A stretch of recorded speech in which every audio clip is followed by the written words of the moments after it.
Ayun na nga, di ba? Sabi natin nung una, 2021 was the year of the TWS. So, lo and behold, we have more TWSs right here. And this is from a relatively new brand called Diesel. They are the first sub-brand from Realme Tech Life to be launched in the Philippines. And now we have two of their newest audio products right here. This one, the smaller box, is the Diesel Buds Z. So this is a TWS headset. So TWS means True Wireless Stereo Headset. And this slightly bigger box right here is the Diesel Wireless. Now, these two items are just one of the many tech products that Diesel is launching in the Philippines, and there will be more. So, patikim pa lang ito, guys, and we're just excited to see what these products look like sa actual. By the way, before we begin, you can purchase the Diesel Wireless for 999 pesos, while the Diesel Wireless Buds Z is going to retail for 1,499 pesos. So, ano pa natin? Buksan na natin. Let's go. Umpisahan natin dito sa Diesel Wireless. Okay. Yung box niya looks familiar. Simple lang. You have the picture of the product, Diesel branding, and you also have the Realme Tech Life branding with the familiar yellow logo at the bottom. Ayan. Yan siya, guys. At the side, you have logo, more logos. Then sa likod, you have product information. So yung main features niya, according to the package right here, is the 11.2 millimeter large bass boost driver, 12 hours of playback, magnetic instant connection, 88 millisecond low latency, 10 minutes charge for 120 minutes playback, IPX4 water resistance. Wow. And you have more information, technical info right here. And it's manufactured in China. It passed the NTC standard, so yon. Alright, so buksan na natin.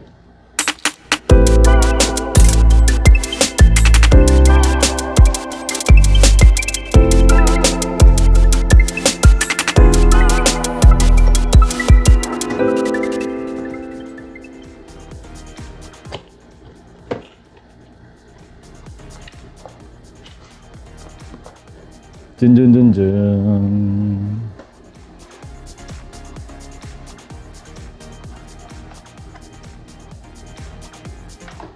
Alright.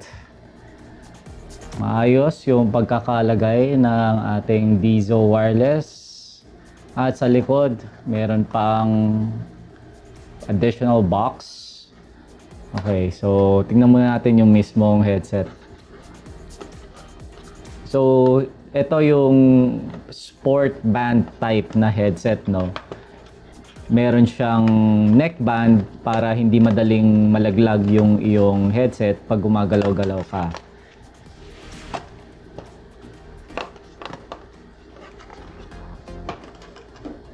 Okay. So, we have an all black colored Diesel Wireless. Meron ba siyang ibang kulay? Hindi natin alam. Okay. So, magnetic yung dulo nung earbud. So, ito yung ating earbuds. So, makikita nyo, simple lang siya. So, ito naman yung kanyang band. Mukha naman siyang matibay. And over here, you have the Diesel logo. Dito naman sa kabilang side, you have the volume controls as well as the button to control the playback. So, meron ditong butas for the cable to charge. This is a USB Type-C port. Ayan. Okay, so ito yung likod ng box. Meron pa siyang mga accessories. So, tingnan natin ha. Hulaan natin. Ear tips, user manual, USB cable. Alright, so we have the ear tips right here. 2 pairs, no? May malaki. Tapos merong mas maliit. So mukhang yung nakakabit by default are the medium-sized ear tips. So ito yung USB cable niya, no? Yung maikli lang, USB Type-C. At cute dahil meron siyang Dizo branding. Dizo Wireless User Manual. Basahin ba natin? Yan. Di naman tayo nagbabasa. Alagay ko sa title pati sa baba. Kulit no? Pero sige, meron tayong Realme link na naka-install dito sa ating phone. And so we're gonna go ahead and test the Dizo Wireless. Okay, so may label siya left and right. Nasa kanan yung controls.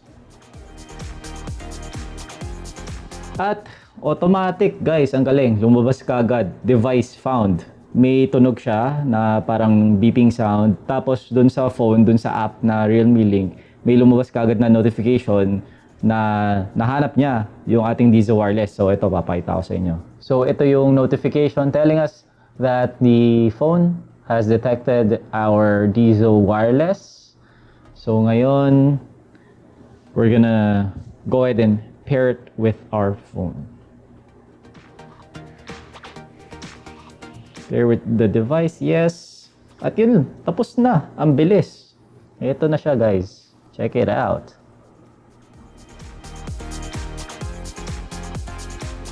Okay, so by default, no, yung sound effect niya ay naka-dynamic. So there are three options. You have bass boost plus, you have dynamic, and you have bright. Meron siyang volume enhancer. Meron din siyang game mode. Tapos you can set the button kung anong mangyayari pag nag-single tap ka, double tap, or triple tap. So ito siya.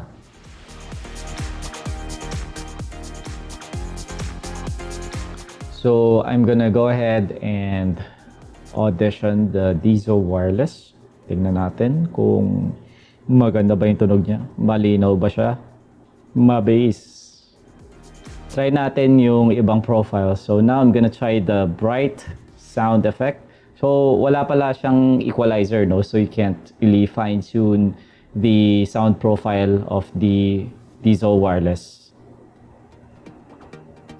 And now we're gonna try bass boost plus. Madagundong Okay, so first impressions dun sa sound profile niya. Yung default, which is dynamic, para sa akin, medyo ma-bass pa rin siya, no? Siguro sanay lang ako na yung mids clear. Since nag-edit tayo ng videos, kailangan kung ano yung actual na na-capture nung mic mo na tunog, maririnig mo. Kasi hindi mo siya kukulayan. Ang magkukulay nun would be the amplifier na nung nakikinig or yung system kung saan nakikinig yung audience mo. So para sa akin, medyo mabase yung default na profile niya at medyo muddy yung mids, hindi ganun ka-clear yung highs. So when I switch to bright profile or bright sound effect, mas maganda, mas nagustuhan ko yung bright actually. So siguro yun lang talaga yung personal preference ko. Alam ko marami sa atin na hindi masyadong sa audio, mas ma-appreciate nila yung dynamic. So I think tama naman yung default tuning nila. And when I switch to the bass boost plus, yon, nagulat ako kasi ang lakas nung bass niya na parang dumadagundong siya sa loob ng ulo ko. So pag mahilig ka sa mga tugs-tugs dun sa mga hip-hop, R&B, yung ma-bass na music, tingin ko sobrang ma-appreciate mo. Lalo ng mga dance music, makapainda ka talaga dahil yun, dumadagundong nga yung bass sa ulo mo. So now we have game mode turned on and I'm navigating the menus of this game right here. So, ayan, ito yung pinag-test natin. This game, by the way, is called Marvel Super War. Para siyang Mobile Legends, pero Marvel. And I am navigating through the menus, just pressing buttons. So far, mabilis naman yung feedback. Maganda yung latency niya, no? Hindi siya naglalag. Acceptable yung latency nito for games. Overall, I'm pretty satisfied with the Dizo Wireless. Ang kagandahan nito, meron kang neckband. So, kung madalas kang nasa labas, halimbawa, nagmomotor ka, yun, mga motorista dyan, mga mahilig sa outdoor sports, mga nagja-jogging, mga nagji-gym, ma-appreciate mo yung neckband kasi hindi siya basta-basta bawawala. Pwera na lang siguro kung, di ba, may sumabit itong neckband mismo. Hindi siya basta matatanggal. And pag tinanggal mo yung earbuds, halimbawa nakaganyan siya, didikit yung dalawang buds niya. So, para ka lang may suot na necklace and hindi siya basta malalaglag. So, 'yun.